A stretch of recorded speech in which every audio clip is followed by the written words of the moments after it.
If it's Monday night, oh yes, it is ridiculously raw. Hello, friends.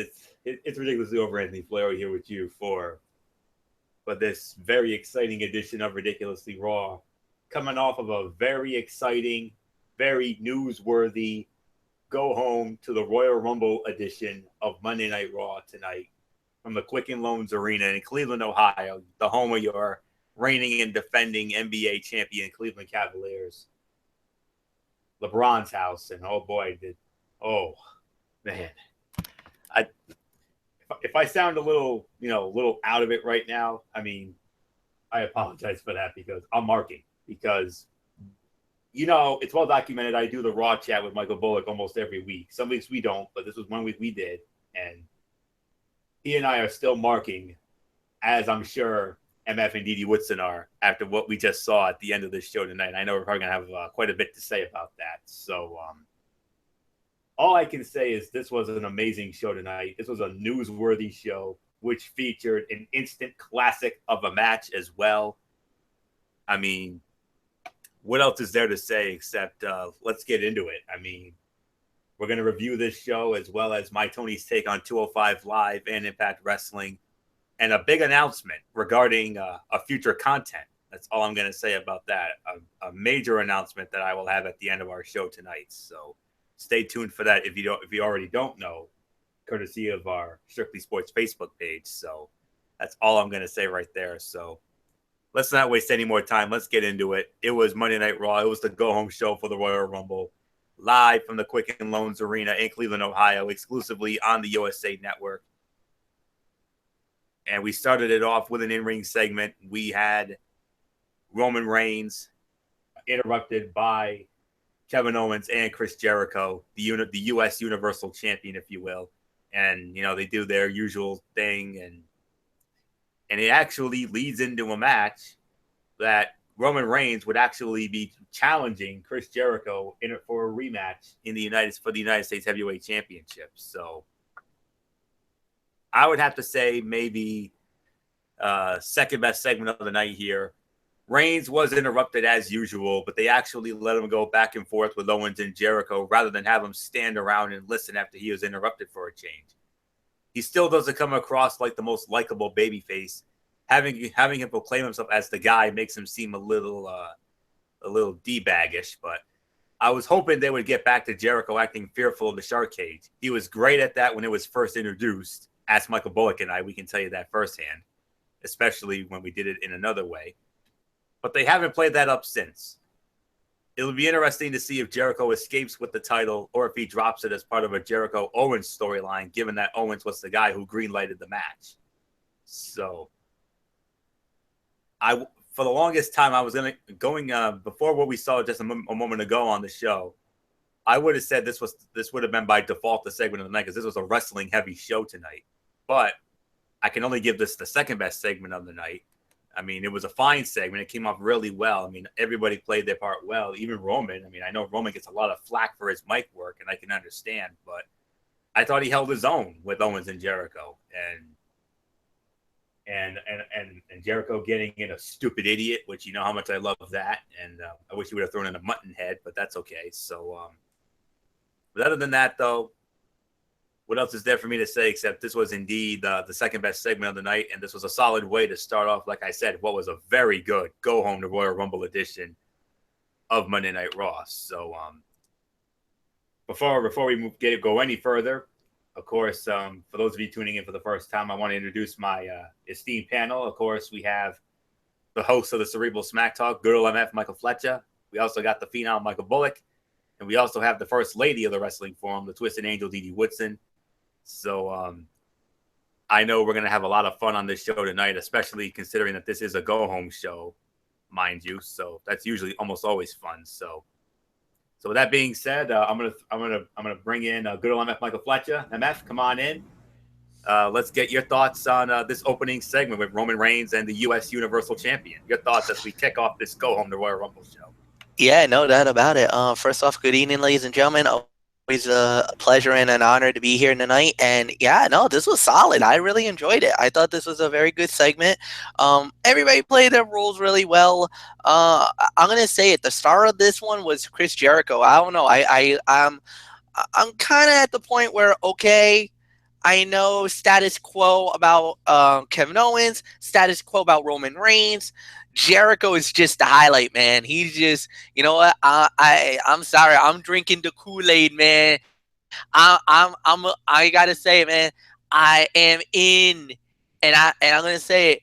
I wanna be in the glory of Jericho. I'm drinking it in, man. I believe. He's just one of the best things going right now in WWE. No doubt about it.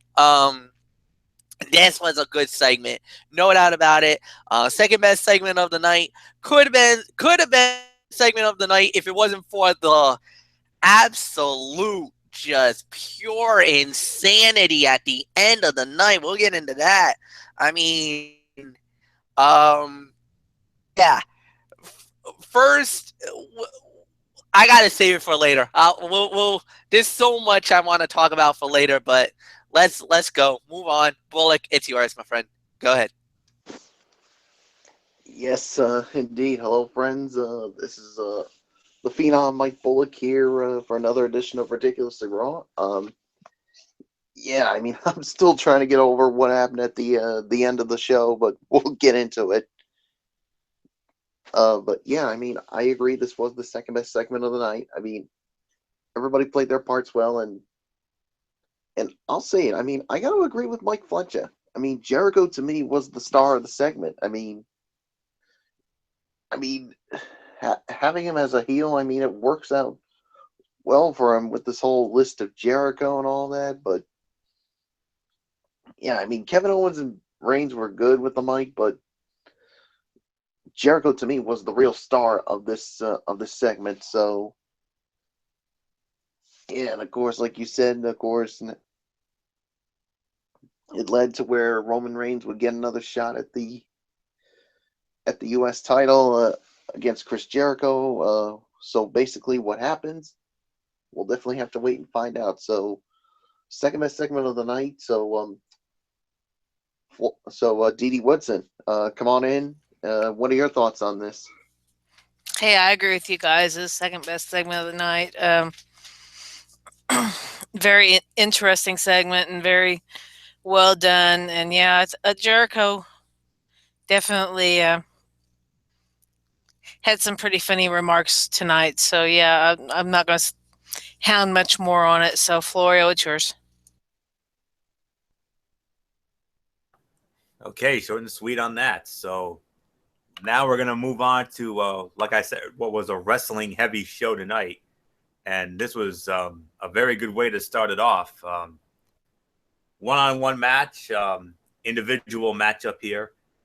We had one half of the Raw Tag Team Champions, Cesaro, accompanied by his partner Sheamus, going up against Luke Gallows, accompanied by his partner Carl Anderson. And before I get into the match, it was announced that at the Royal Rumble, we're going to see these two teams go at it as expected, but it's not going to be on the main card. It's going to be on the kickoff show. And we have a stipulation here. Two referees are going to be assigned to this match. Not one, but two referees will be used for this Raw Tag Team Championship match at the Royal Rumble kickoff show. But I just wanted to get that out. So as far as this match is concerned, the winner of the match, 8 minutes and 45 seconds, Luke Gallows wins the match after a distraction by Carl Anderson. He hits what appears to, well, it was a, I don't want to say it was the Gallows pole that he used to have back in the day. I think it was some other move of his, but it was nonetheless a devastating enough move to put Cesaro down for the win. So Gallows wins it. So MF, we're going to start this off with you here.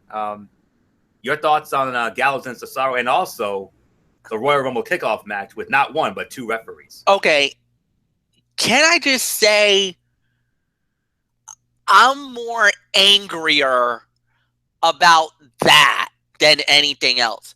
Don't get me wrong. I love the fact that they're doing 2 referees because I think especially in a fight like this, you need 2 referees. No doubt about it. There's no argument there. But you're doing it on the kickoff show of the Royal Rumble. I got a major problem with that.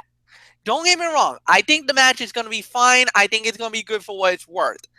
I just don't like the fact that they threw them in the kickoff. Out of all the fights, this deserves to be on the main card of the Royal Rumble. No argument, no ifs, ands, or buts about it. If anybody wants to fight me for it, go ahead. I'm more than ready to fight tonight. But I am not happy with that decision. I am not happy at all that they bumped them to the kickoff show. These 2 teams deserve to be on the main card fighting on the Royal Rumble event. You opened this up for 4 hours, guys. 4 hours. I think the reason why they put this on the kickoff show because I think they want to give more time to some of the big matches like the AJ Styles, John Cena WWE title match. And let's not forget the Royal Rumble match because this is the 30th anniversary of the Royal Rumble. You want to give it a long amount of time. No, but the Royal Rumble will gladly eat up at least an hour and a half at least. So it's a 4-hour freaking event, Michael Bullock. So you would have had plenty of ample time to give this its necessary fight because you could give this 10, 15 minutes at least for a title fight. You had 4 hours of stuff to fit into the biggest event, one of the biggest events of the year. The jump off for the road to WrestleMania. You could fit this in. Clearly, you could fit this in. Now, as far as the other fight, I got no problems with that. But this one is a championship fight. I don't care who the heck you are. Championship fights deserve to be on the main card. No ifs, no ands, no buts, no arguments. As far as this goes, this was a good match. This was at least 2.5 to 3 stars. I'm not even going to argue that.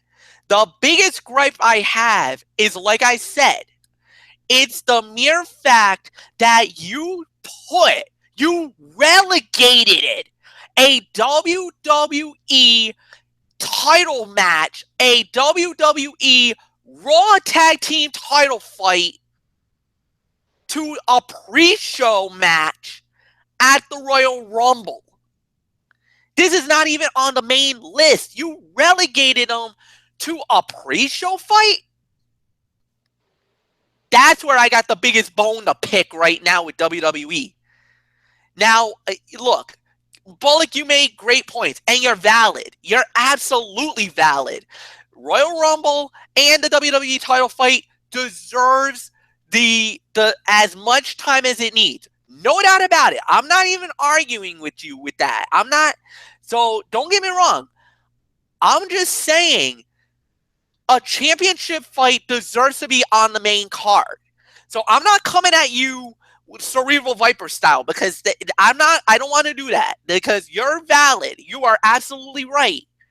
I'm just more angrier at WWE because I think they made a mistake here.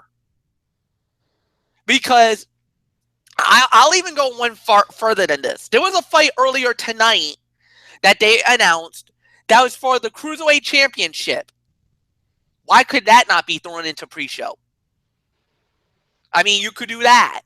I mean, clearly, you're not going to do the WWE title because AJ versus Cena, no, that's fine. The fight between Roman Reigns and Kevin Owens, you can't argue that. That deserves to be there. The Royal Rumble match, that deserves to be there. The fight between Charlotte and Bayley, that deserves to be on the main show. So does this. This is a good enough rivalry, had ample time to get prepared, ample time for whatever you want to get done, and it's one of your signature belts in WWE right now.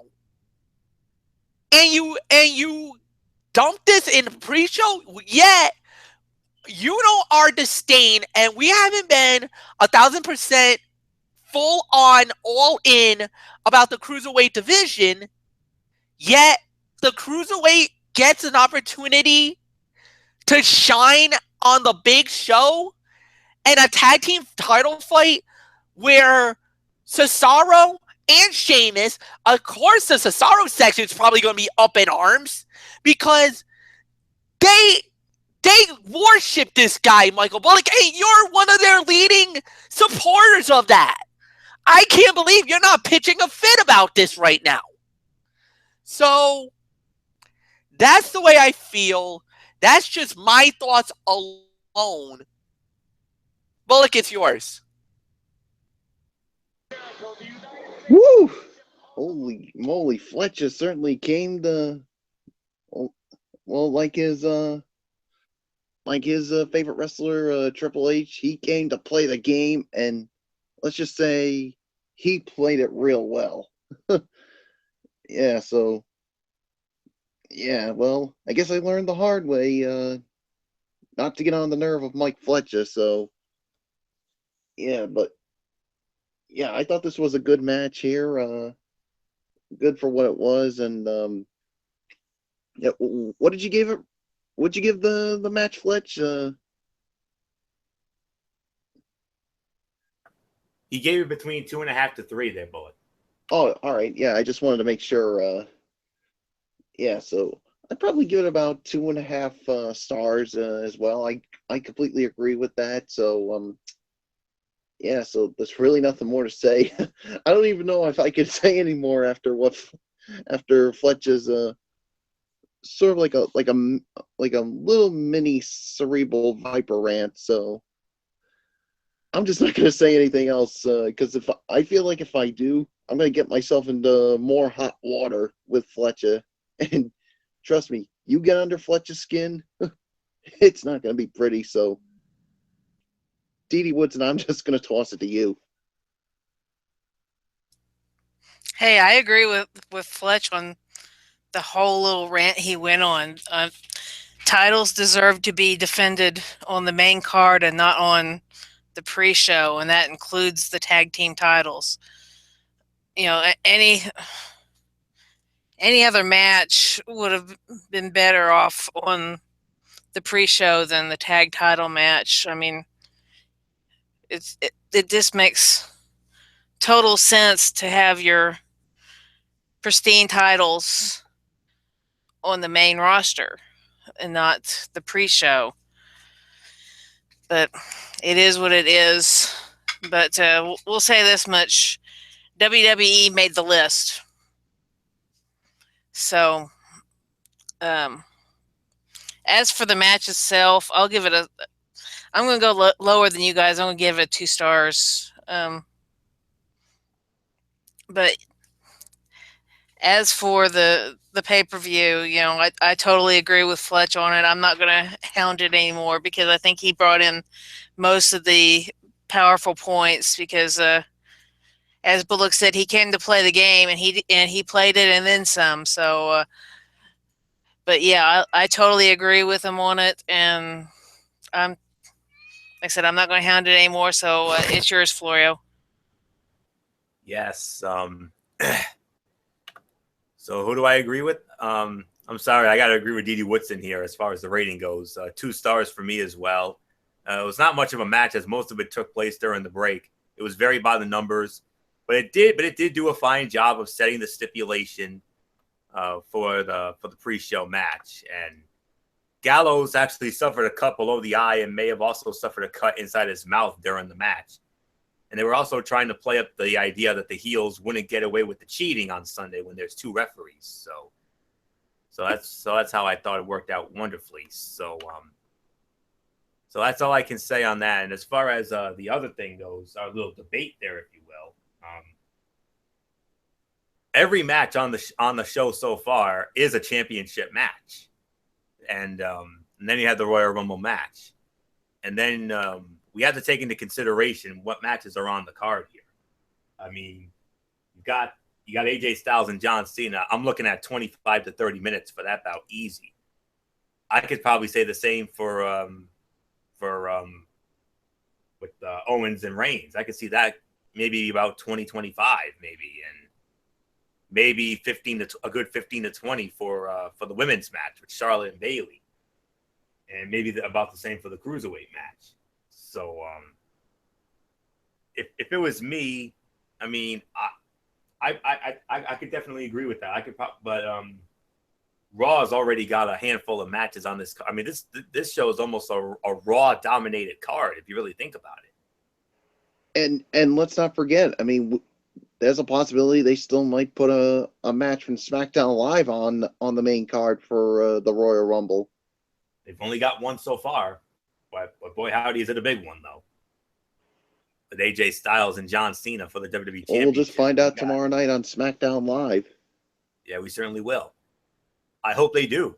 I mean, because I want to see both brands utilized equally. I don't want to see one brand dominate over the other, as far as getting as far as bouts go. I mean, because maybe the SmackDown Women's title match. Sure, why not? I mean, we definitely want to see some progression with that. Or maybe something with the tag team titles on American Alphas. I don't know. Well, but we're gonna have to wait and see. We're just gonna have to wait and see on that. So right now it's a Raw dominated card because of all these matches. I mean, almost all of them, with the exception of the Rumble match, which is interpromotional. You've got Raw matches galore. Universal Championship, Women's Championship, Cruiserweight Championship. Because remember, the Cruiserweights are exclusive to Raw. So. And SmackDown Live's only got one match. Now, granted, I'm a Raw guy. I will admit that. And I'm glad to see Raw getting well represented. But when an event of this magnitude, but this being a joint event, I'm sorry. I want to see both brands represented equally. That's it. That's just how I feel. I want to see at least one or two extra bouts on the main card, courtesy of SmackDown Live. That's just how I feel. So, all right, enough of that, because what we're going to get into now. Oh, are we gonna have some fun with this? It was we had another match here. Seth Rollins 1-on-1 with Sami Zayn. Now, this all came about in a backstage segment. Mick Foley was talking to Stephanie McMahon on the phone and speakerphone. Sami Zayn comes in. Sami Zayn says, "I want to enter the Royal Rumble match." And Mick Foley says, "You know what? You're Sami Zayn. You're in the Rumble match." Stephanie's like, "I think we have a bad connection here. I could have sworn I heard Sami say that Sami's in the Rumble." He's like, Sami, that's not how we do it. We earn it on this show. And and if you can win your match against Seth Rollins, you're in the Royal Rumble match. And then she's like, "Mick, take me off speakerphone because there's something I want to talk to you about exclusively." And he's like, "Okay." And then he tells Foley that if Seth Rollins loses to Sami Zayn, Seth Rollins is out of the Royal Rumble match. Whoa. Talk about Shakespearean drama here, folks. I mean, this is basically a Royal Rumble qualifier match. Winner is in, loser's out. So that leads into Sami Zayn versus Seth Rollins. The winner of the match in 16 minutes and 5 seconds and qualifying for the 30-man Royal Rumble match, the underdog of the underground, Sami Zayn, because of a distraction. Triple H's music hits. Seth Rollins gets distracted. Sami Zayn rolls up Seth Rollins into a small package. 1, 2, 3. Sami Zayn is going to the Royal Rumble match, and Seth Rollins is out.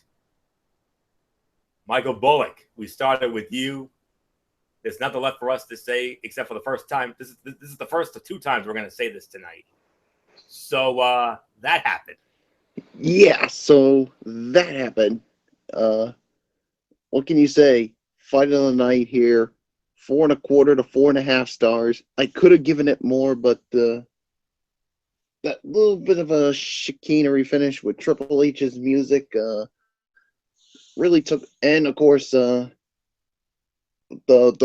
Sami Zayn winning with a roll up. You know how much I don't like that, but still, I mean, what a match this was, and the Shakespearean drama there, and man, I enjoyed it. Florio certainly enjoyed it, and you're thinking Seth Rollins was gonna win this match, but all of a sudden Triple H's music hit, and you're thinking we're gonna see the game, but no, he didn't come out, and now all of a sudden Seth Rollins is out of the Royal Rumble match, and Sami Zayn is in. So, and I think there's a good reason for it because of Triple H's music. I'm thinking now they're gonna start to build a feud between Triple H and Seth Rollins, which I think will go down at WrestleMania 33. That's how I see it going down. So that's how I feel it's going to go down. So other than that, there's really nothing more to say except 4.25, 4.5. Fight of the night. There's really nothing else to say. T.D. Woodson, your thoughts on this match? Definitely agree on the rating, and it's definitely the fight of the night. And I mean, yeah, Zayn pretty much stole the win when they played Triple H's music. So I mean, it was a very well done match. Very much. Most of the show, I would say, is very much story progression to a point. I think there's only one of them that I would kind of not say that with, but that's my opinion. But yeah, this was a very good match, very entertaining, very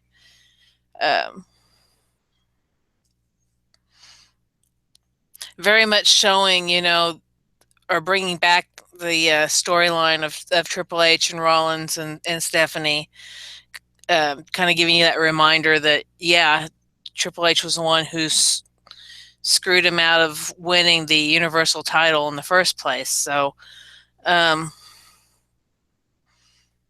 or winning the title period in the first place. So, yeah, not much more I'm going to say about it. 4.25, 4.5, my rating. So, it's yours, Florio. 100% agree. No doubt about it. 4.25, 4.5 stars. This was the fight of the night. I mean, wow. I mean, you talk about Shakespearean drama. We saw it in this match. I mean, the thought of a Royal Rumble match spot on the line. I mean, vice versa. Winner in, loser out. I'll be honest with you. I had Seth Rollins actually winning this match because I read a dirt sheet saying that there was some heat on Sami Zayn because of the fact that one of the competitors in the recent UK tournament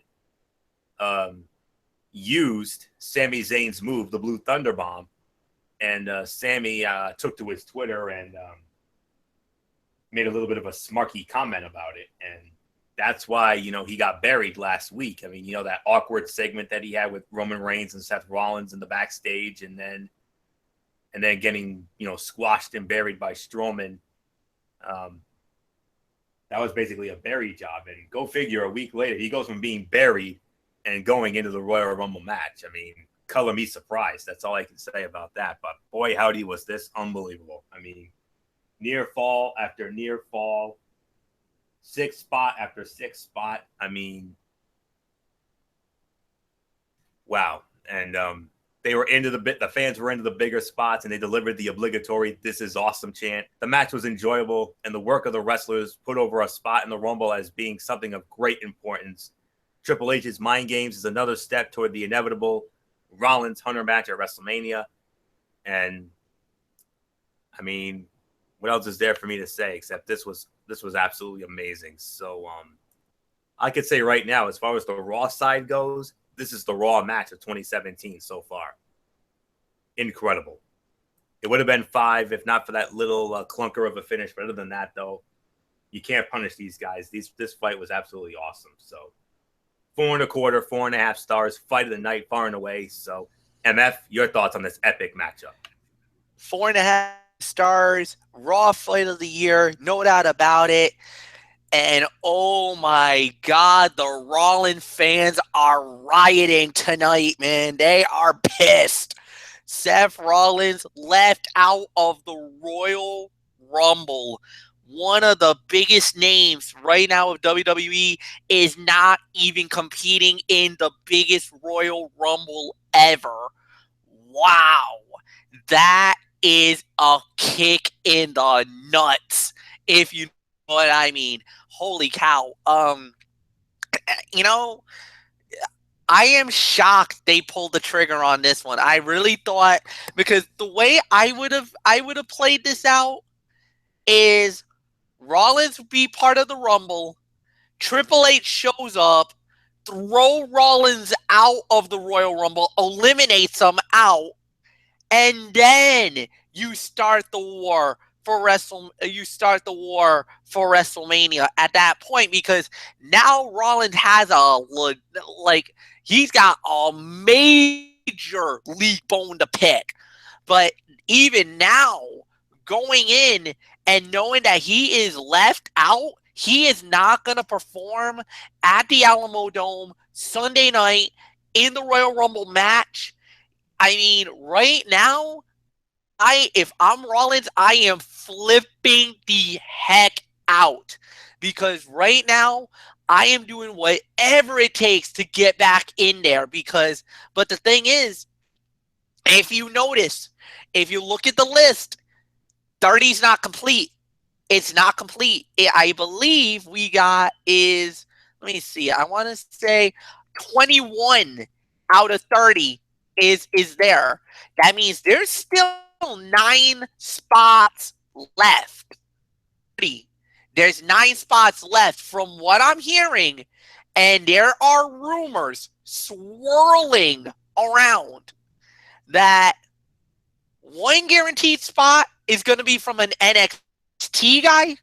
I'm hearing a number of legends is supposed to be a part of this Rumble, and I actually got a major inside scoop that just came out just a few hours ago that possibly 3 men from the UK tournament, including the UK champion himself, is actually going to be a part of the Royal Rumble. So if you start doing that math, 21, 3 from the UK tournament, that's 24. Then a possible, who knows how many they're going to bring from NXT.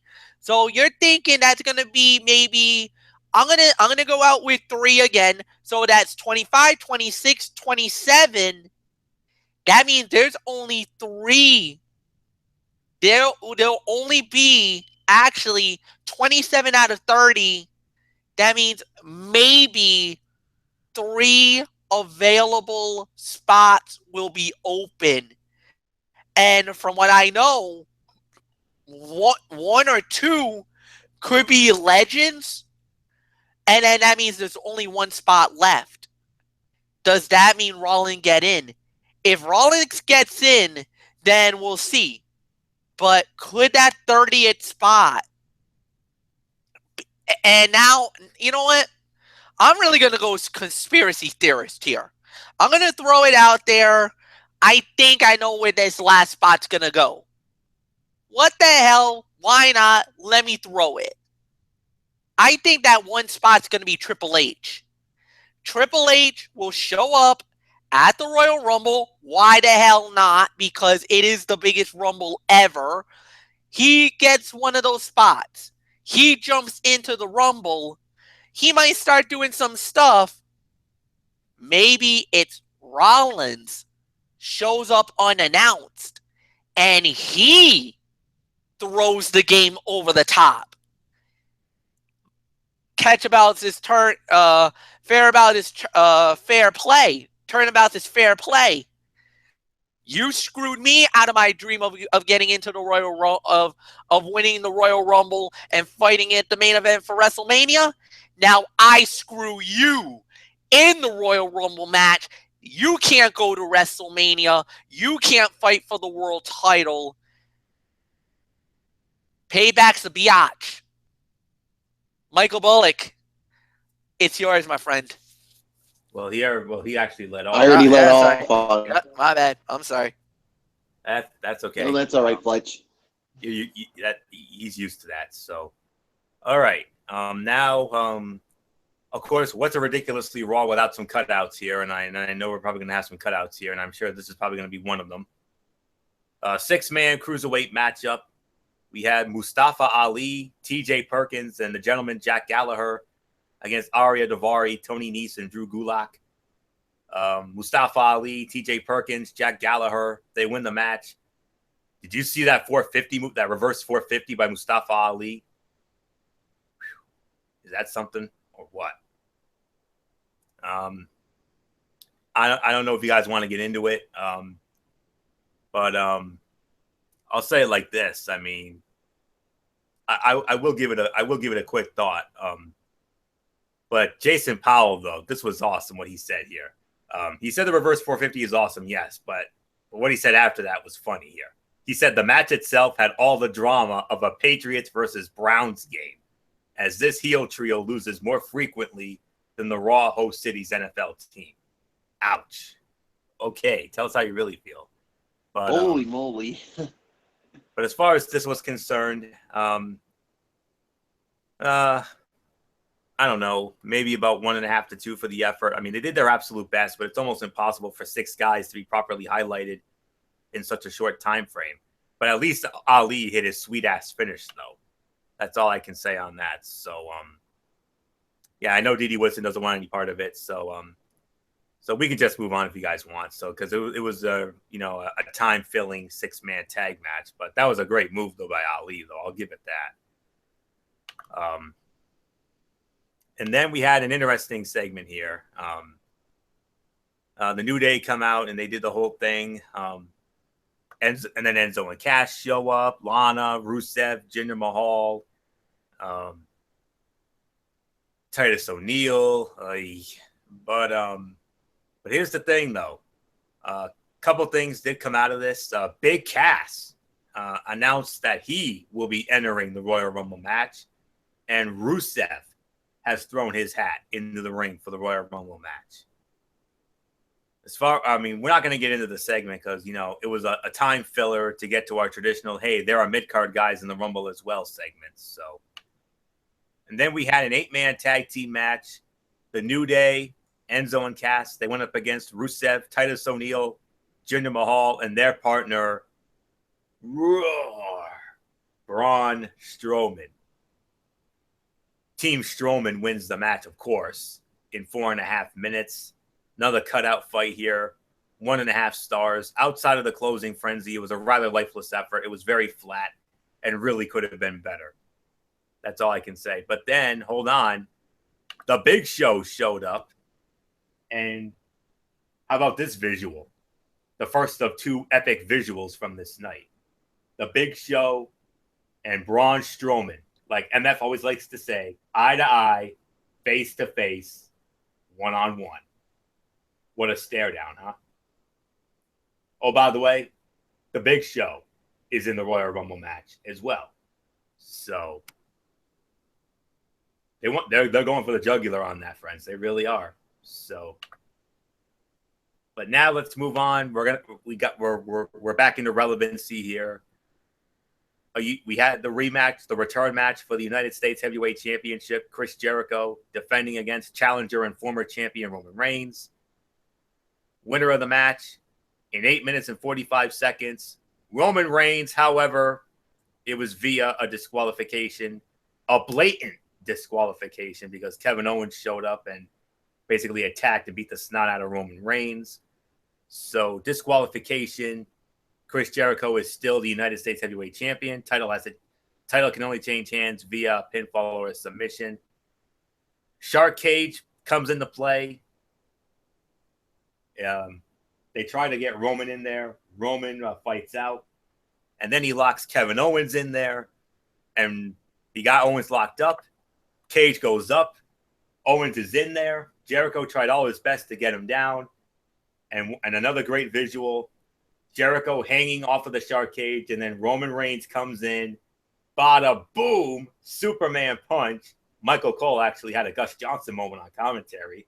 Bullock and I had a lot of fun with it. Epic. So that's all there is to say about that. And before I give it, and Didi Woodson, before I give it to you to start it off, it was announced that at the Royal Rumble, in addition to Owens and Reigns for the Universal title with Jericho and the Shark Cage, the match is now a no disqualification match. Didi Woodson, how do you follow all of that? Not sure. For me, I'm going to give it the match 2.5 stars. For me, I think the stuff after the match was actually better than the match itself, but that's just my opinion. I'm almost to the point to where I'm kind of sick and tired of these three. So I'm hoping at Royal Rumble, this will be one of the last times we see these three up against each other. But knowing my luck, it's not going to happen. So I'm going to keep it short and sweet here. So I'm going to toss it back to you. I agree with your rating, Didi. 2.5 stars. It was another solid outing that lacked energy and came off as if they were killing time for the DQ. There was no sense of urgency or or any drama, Shakespearean or not, to this at all. I think the post match was actually better than the match itself. And as far as I wanted to get into one other thing beforehand, that whole thing with Strowman and Big Show, that was a nice teaser for the Rumble match between Strowman and Show, who may actually be slimmer than he was even in his WCW days. And I assume Show will end up putting over Strowman at some point as they continue to push him as a monster. So that's really all I can say there. And then when it comes to the match here, great post. It was a very good post-match segment. I also felt like it should have been Jericho in the cage, again, to sell how fearful of heights he is. But that was such a great performance he gave when they introduced the Shark Cage gimmick, and I can't believe they haven't gone back to it. Still, it was effective and entertaining, and the Shark Cage gimmick is responsible for keeping interest alive in a feud that feels repetitive without it, like Didi said. So I agree with that 100%. So that's really all I can say on that. And a no disqualification at the Rumble. Okay, that can make it interesting. I don't know. We'll see. So, all right, MF, your thoughts on this? 2.5 stars for me. I agree with Didi's rating. So, MF, this U.S. title match with Jericho and Reigns, your thoughts on that, as well as your thoughts on the no DQ match now for the Royal Rumble with Owens and Reigns for the Universal title. 2.5 stars, no doubt about it. I'm going to leave it short and sweet. As far as the no DQ, it had to be done. Necessary match, good thing to do with everything on the line. No ifs, no ands, no buts. You want a winner, best way to do it. I'm just going to leave it short and sweet like Didi Woodson did and like what you did. Mike Bullock, I'll give it to you.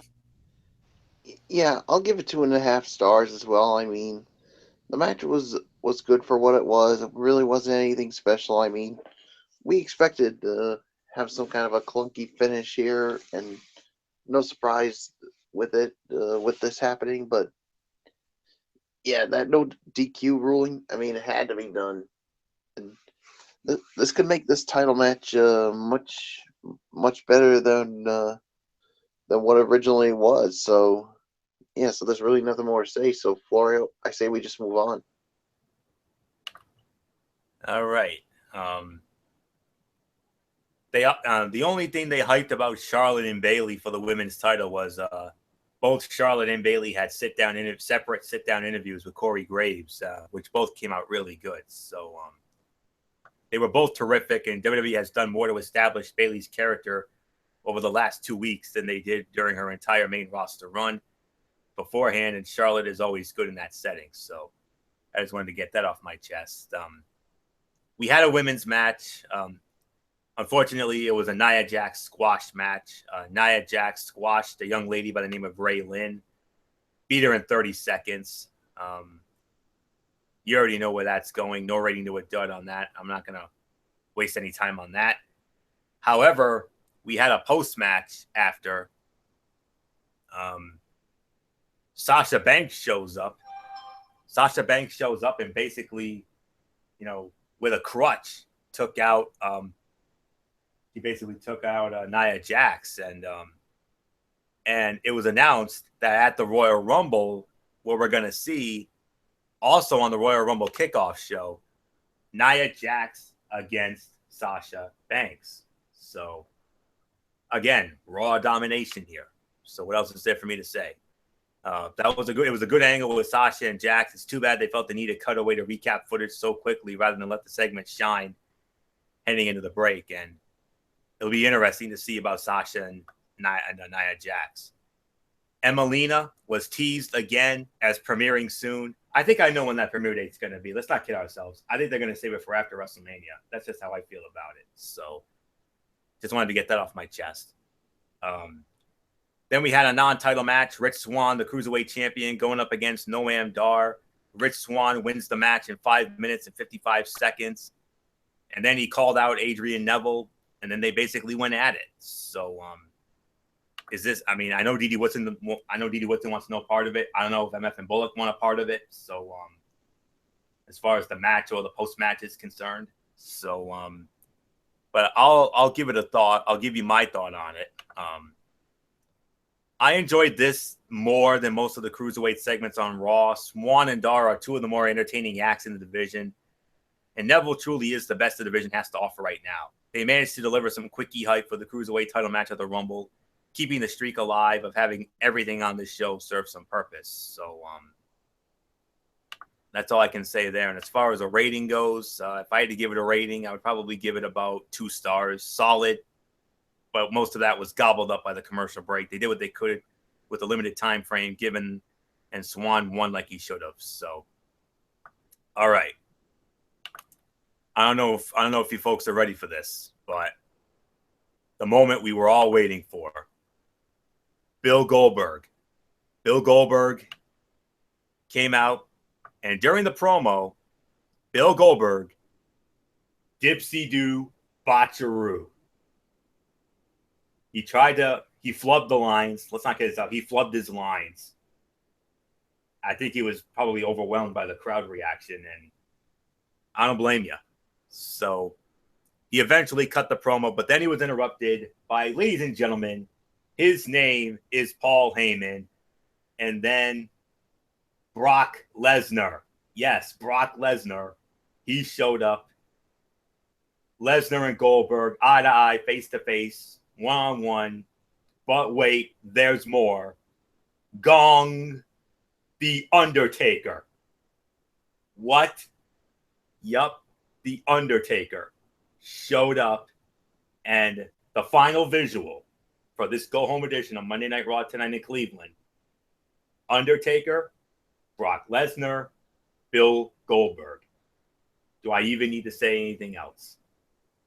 This was the segment of the night. Goldberg's poor mic work aside and his little dipsy-doo botcharoo, this was a phenomenal final segment with mega star power and some great teases for the Royal Rumble match. I still think they should have advertised Lesnar appearing in the same night with Goldberg for the first time since Survivor Series, especially since they had the cool surprise of Undertaker at the end. Even so, this was well done, and the overall show delivered good final hype for the most anticipated Rumble match in recent memory. I mean, once we got past Goldberg's, his little dipsy-doo botcharoo, phenomenal. I love that he and Lesnar didn't touch yet, and that they are letting it simmer. The surprise appearance by Undertaker made for a great crowd reaction, but I was really hoping for more. I wouldn't have minded Braun Strowman coming in and then the parade of goofs running down only to get destroyed and tossed over to the top by the big dudes. But I think it worked to create a cool atmosphere heading into the Rumble.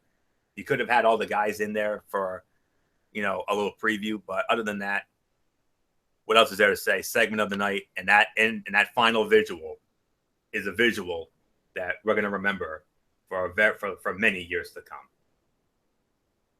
MF, let's get MF in here. I want to get MF's thoughts on this final segment here. So, MF, I'll say to you, so that happened.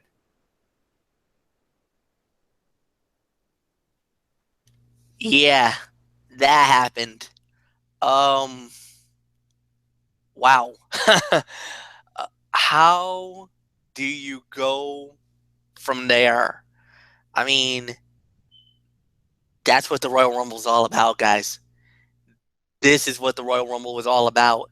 The biggest names, the biggest stars, shining bright. What a moment.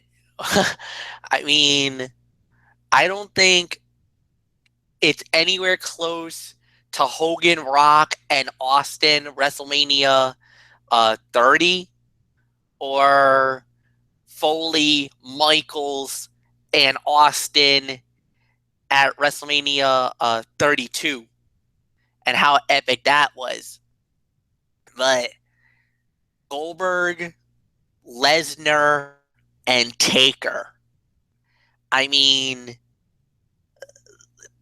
the accolades say for itself. You're talking about three of the biggest names in all of sports. I mean, Goldberg, one of the greatest guys in WCW history, you know, multi-time world champion. Lesnar, I mean, he's done it all. WWE champion, UFC champion, probably one of the biggest names in combat sports history. Taker, I mean, Michael Bullock can run the biopsy on Taker. You don't even need me to tell you how awesome Taker is. I mean, from his record at WrestleMania to the multi times that he's won in you know, the multi-time champion that he is, winner of the Royal Rumble. So is Lesnar. Lesnar's won a Royal Rumble. So I mean, what is there to say? What else do you need at that end? It just was one of those moments that just is like, oh, you know, it was one of those where you were so pumped and so amped after witnessing, you know, when Goldberg came out. Yes, he flubbed his lines, and I'm not gonna beat you up on that, Goldberg. You get a pass for tonight. But then Heyman comes out, and he talks. You know, he talked about these great moments. You know, these what if moments. You know, what if Goldberg runs into this guy? Goldberg runs into this guy. Goldberg runs into this guy. He talked about Goldberg and Taker. Goldberg and Strowman. These would be great battles. These would be once in a lifetime battles. And then he talked about Goldberg and Lesnar. And when I heard that music, I'm like, no way. He's not there. He's not in Cleveland. Once I saw him, I literally got to the edge of my seat because I knew, oh boy, this is about to get good. Then they circle the wagons. They get in the ring, that face-to-face. And I'm going to say it. When I heard that gong, my jaw hit the floor. And yes, Anthony, I did the infamous what? When the lights hit and Taker was in the ring, I did the Joey Styles, oh my God, at that point. And I just let the moment just, what is there to say? I didn't need to say anything. There's nothing more for me to say. Just let the moment play out right before your very eyes. You don't need no commentary at that point. I know if me, Bullock, and you, Florio, were doing it together, oh my God, Bullock would have been like ranting and raving. It's Undertaker! It's the Undertaker! Oh my God, what's he doing here? We just let it settle. Get ready for Rumble on Sunday night, folks. It is gonna be insane. Alamo Dome, get ready. You've done this dance once before, but I don't think you're ready for this one. 97 was good. This one looks like they're gonna blow the lid off the dome. I know it's got a roof, but that's why. But things are made to be broken. Things are meant to be unraveled. It might have a roof on over that dome. It might not have it after Sunday night. You never know. Mike Bullock, I know you're itching to get in on this one, so go ahead, man. Wax poetic. Your boy is back. Unannounced. Nobody saw this coming. Well, he actually did when we did our Raw chat. Bullock and I usually do what's called bold predictions, and Michael Bullock made a bold prediction that The Undertaker was going to show up at the show tonight. Didn't you, Bullock?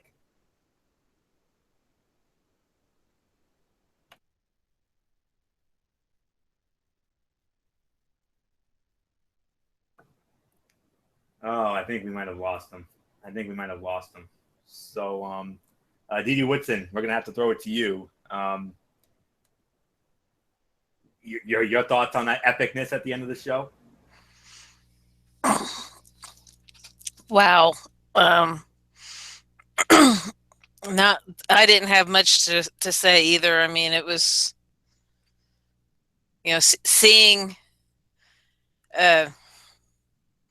Undertaker come out. I mean, that just totally, just made. I think that right there alone made the segment, the top segment of the night. Because I pretty much, when I heard the whiny voice of Heyman, the first thing I did was roll my eyes. Because I'm to the point, I'm sick and tired of hearing the little whiny Britches voice. But unfortunately, he's the mouthpiece for Brock Lesnar, and so we just have to kind of deal with him. But seeing the three in the end, it's like, wow. And did anybody else catch that Brock was the only one that kind of backed away from Taker?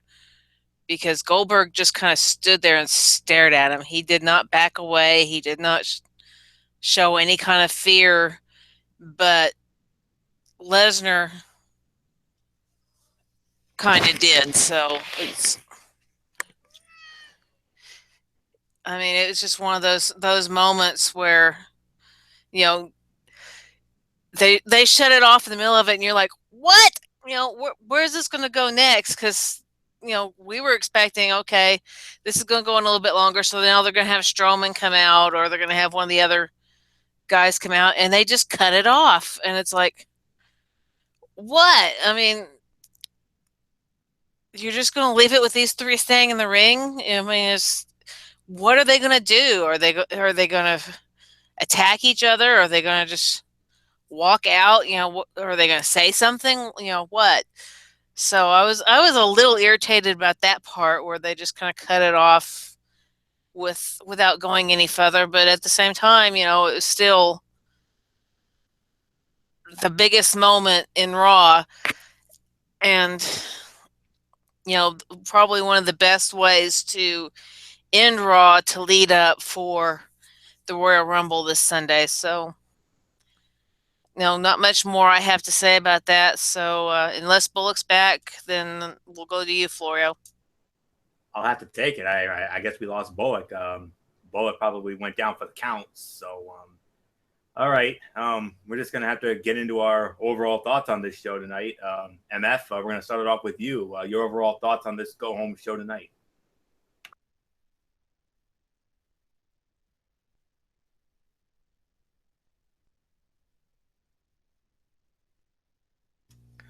I guess overall review. All right. I thought it would be open form like usual, but all right, I'll jump in on this. Um, this was a damn good show. This was a damn good show. I mean, I don't think you can ever say anything about it. And normally we've been very critical about Monday Night Raw, but they nailed it. They hit a home run on this one tonight, man. Um, I'm gonna go 8.5 to 8.75 out of 10. I mean, what is there to say? The ending was amazing. The beginning was pretty solid. You had that epic fight between Rollins and Sami Zayn for the right to go to Royal Rumble. A lot of the stuff that they were doing was storyline progression, which is very rare for Monday Night Raw, but they nailed it tonight. Um, from the interviews with the women as it pertains to their title fight. I mean, I thought they did a really good job with that. And thank God it was Corey Graves, an actual good announcer instead of that Dinkelberg known as Michael Cole, that wasted piece of you know what of a space. But this was an amazing show. 8.5 to 8.75. That's my rating. I guess I give it to you, Didi Woodson. Yeah, and going back to the last segment, why the heck did Cole talk over Goldberg? I mean, you see Goldberg out there, you see him raising a mic. Shut up and let the man talk. I mean, we don't want to hear your whiny freaking voice. So, enough about that. Yeah, the whole show pretty much was storyline progression.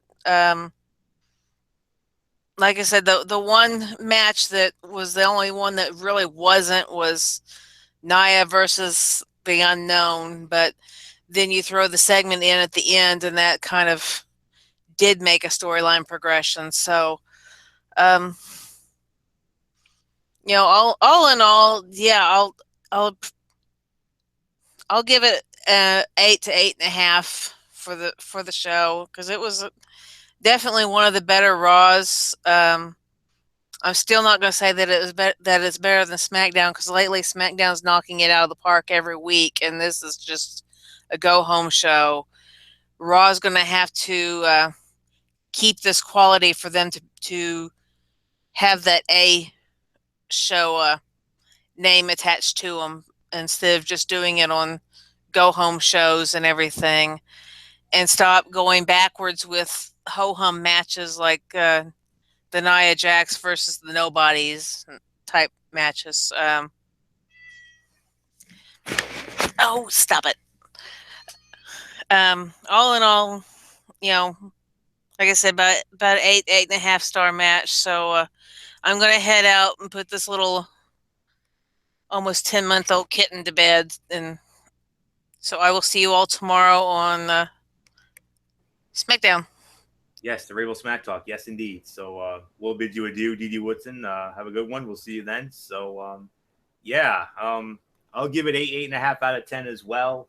This was a very good go home edition of Monday Night Raw tonight. A very amazing show. A lot of Shakespearean drama. What else is there for me to say? I mean, that ending segment, that's all there is to say about it. That was a 5-star segment. I mean, you had a 5-star visual with Taker, Lesnar, and Goldberg staring each other down, heading into the most anticipated and star-studded Royal Rumble match in history. And then you throw in Rollins and Zayn with a near 5-star classic match. I mean, the Shakespearean drama in that bout was just amazing.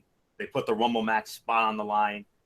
It was basically to promote the every man for itself, and the whole 9 yards when it comes to the Royal Rumble match itself. And then you had some solid to good matches on this show. I mean, the only match that was really blech was that Nia Jax squash match against Ray Lynn. But other than that, well done show. I mean, the sit down interviews with Charlotte and Bayley with Corey Graves, I mean, that was really good. So So that's all there is to say on that. So 8.5 out of 10 for this edition of Monday Night Raw tonight, this go home edition.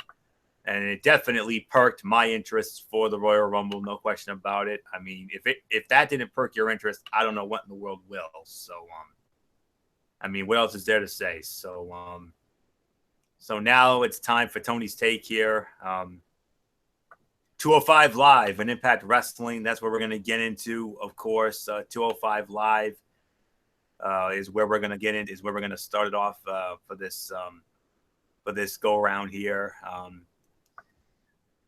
Well, I mean, it was a solid show to say the very least. Not one of the better efforts, though. I mean, the week before was incredible, but this time around, back down to earth, back to reality. You know how I am about back to reality. I mean, when anyone tells me back to reality, I just want to hit you in the face. That's all I'm going to be real honest with you, because I hate back to reality. I loathe and detest it. So, so that's all I can say on that. So here we go. We started it off with a match: Cedric Alexander against Drew Gulak. Drew Gulak wins the match in 6 minutes. 2.5 stars. Alexander is a guy that they have totally dropped the ball on since the Cruiserweight Classic. He had a career-making performance against Kota Ibushi, and is then anchored down with the Fox and Dar angle, which has done absolutely nothing for him. Gulak's work was good here, as was Alexander's selling. But as part of this angle does nothing for me.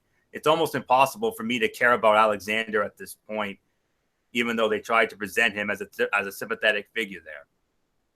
Mustafa Ali going up against Tony Nese. Tony Nese wins the match in 6 minutes and 10 seconds. By default, this was the fight of the night. 2 3/4 stars. Pretty good stuff overall. They worked well together, but Nese winning didn't make sense to me after they made an effort to put over Ali as a babyface with a really nice finish move recently. They killed the little momentum he had. This could have been better with a bit more time to work in a hot closing stretch. And then we had the I Forfeit match, Jack Gallagher against Arya Daivari. Jack Gallagher won it in 14 minutes and 35 seconds. I'm sorry, I can only give it 2.5 stars. It really felt like a chance for Daivari to step up and deliver. In his promos, he spoke about guys like him that beat up guys that wrestle like gentlemen. I felt that the build was really solid, but once they got into the ring, it completely lacked intensity and a sense that Daivari was really angry and wanted to hurt Gallagher. I felt overall it went a bit too long, and the only things that really connected with me was Gallagher's comeback and shenanigans. So 2.5 stars for me. 6 out of 10 is my overall rating. It was a show. It wasn't bad, but there was nothing you really need to watch. So I really can't make any recommendations on that, to be honest with you, unless you're just bored and you just want to check it out for the hell of it. So that's all I can say on that. So I forgot to give you my recommendations about Raw tonight. I mean, the main event segment, come on, that speaks for itself. And then the Rollins and Zayn fight, and I really honestly say go out of your way to see.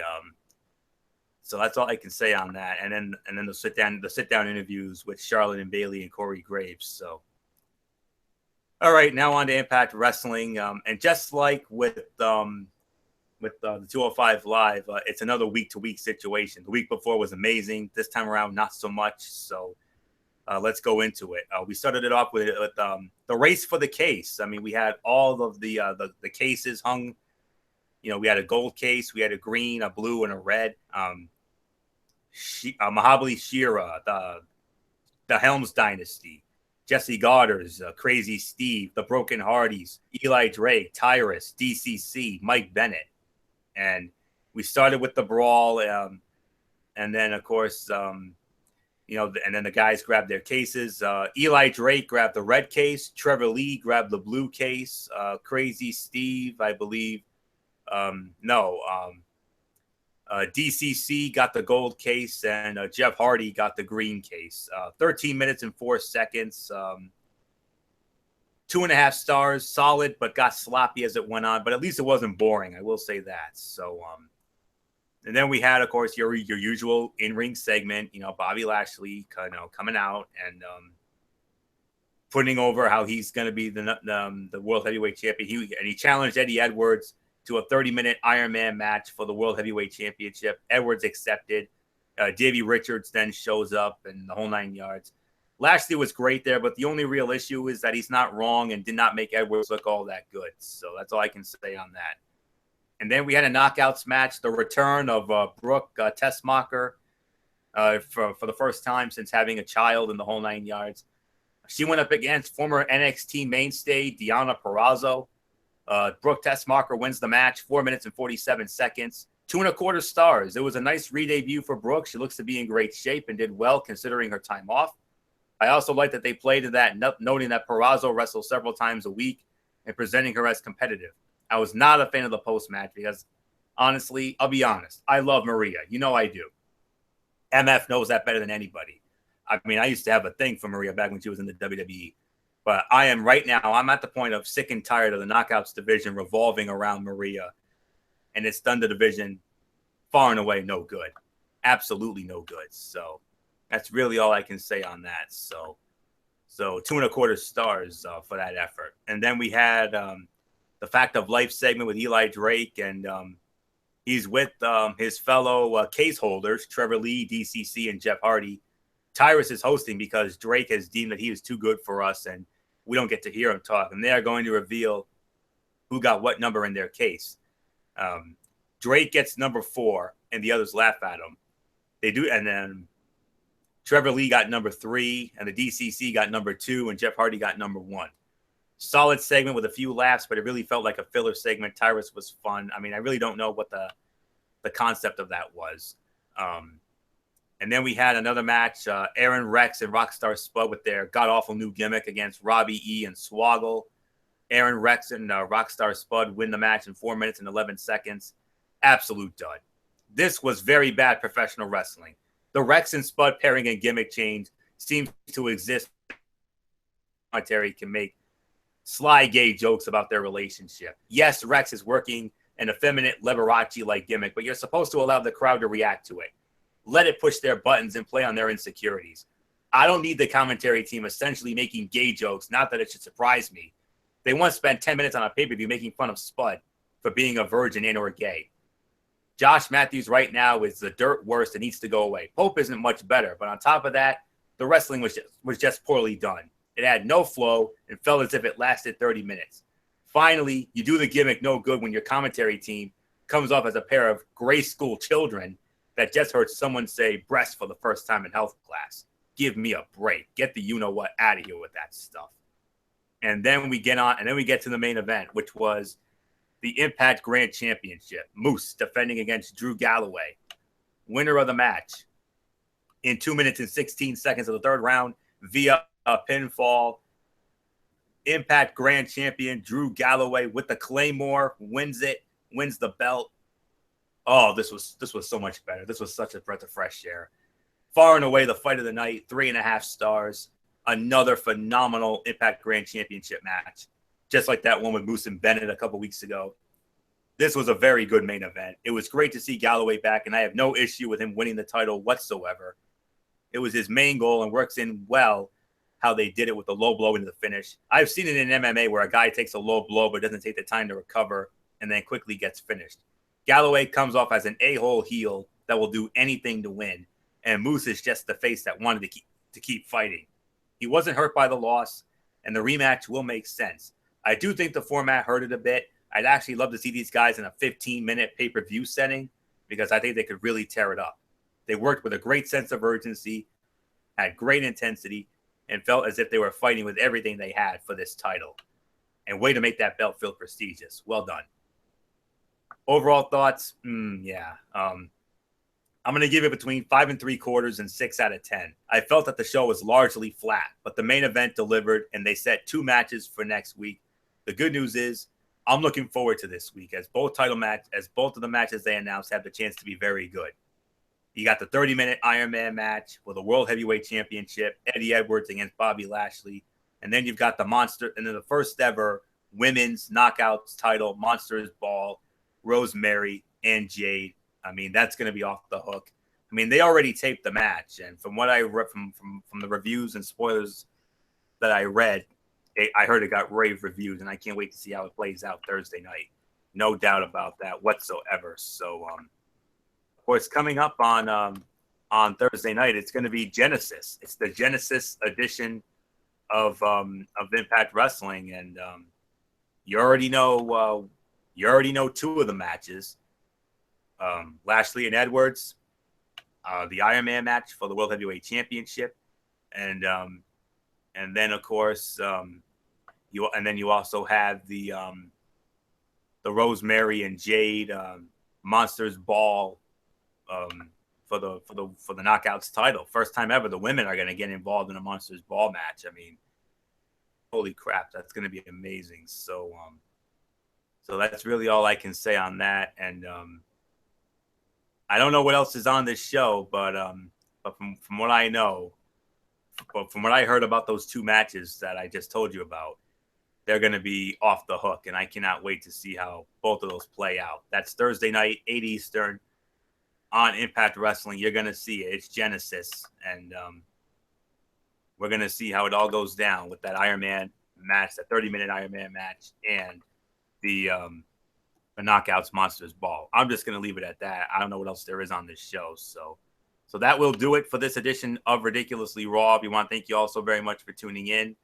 MF, why don't you start it off with the shout outs, and then I'll get into our big announcement as far as a huge future content goes. Well, first off, before we do that, thank you to all the great fans out there who makes this show as amazing as it is. You guys are the best fans in the world. To my friends in the junior high and high school days, love you guys. 2184 crew, the super fans, you guys already know who you guys are. Well, Cerebral Smack Talk, that goes down tomorrow, 10 p.m. Eastern.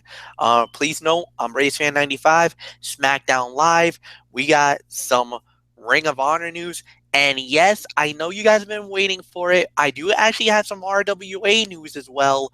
I'll unleash that as well. And one match that Anthony kind of left out, but it's a good thing he did. Let me handle it because it is Ring of Honor related. They just announced a match for Super Card of Honor, which is the weekend of WrestleMania. And guys, it is a massive one. It is going to be a fight that is so jacked up that it is going to be talked about in all of time and all of space, if you know what I mean. I'll leave you with that teaser. See you guys tomorrow night. Hugs and hand pounds. I'm out. Good night. Anthony, take it home. Yeah, we'll do, MF. Of course, special shout out to all of our tremendous fans and viewers out there who continue to make our shows as over as they are. We appreciate it as always. You are the best fans in the world. Of course, special shout out to Dee Dee Whitson, of course. A great job as always.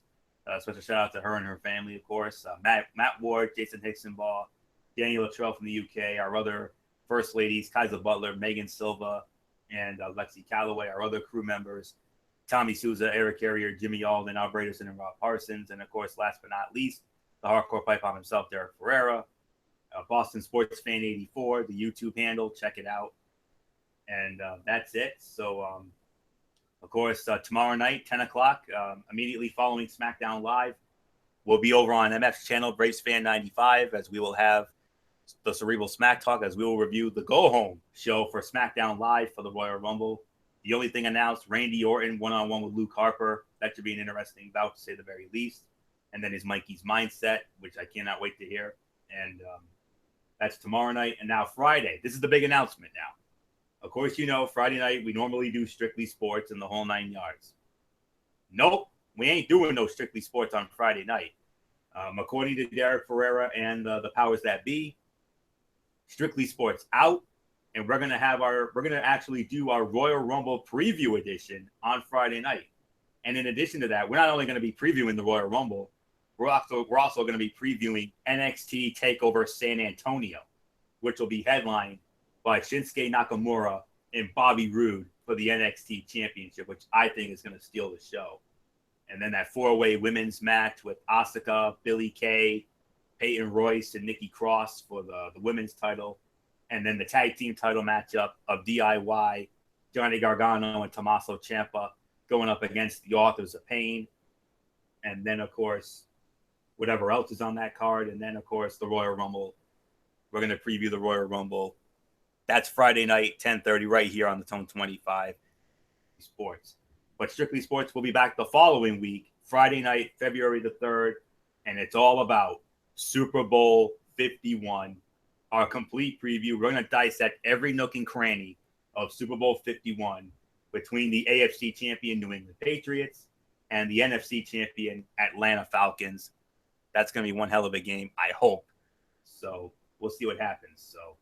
So that's it for this. So until tomorrow night over on MF's channel for Cerebral Smack Talk, it's ridiculously over Anthony Floyo here for Good on MF Michael Fletcher, for the Phenom Michael Bullock, and in spirit, the Twisted Angel D.D. Woodson, and the Hardcore Pipe I'm Derek Ferreira. You know the routine, everybody. Thumbs up. Talk to you later. Yeah. Throw it up Fortune 4 style.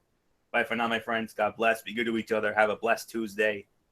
And until tomorrow night for the Cerebral Smack Talk over on MF's channel, Grace Bay 95. You've been watching Ridiculously Raw right here on the Tone 25 on YouTube.com. And remember, no matter what anyone tells you, wrestling is indeed actually real. Good night, everybody.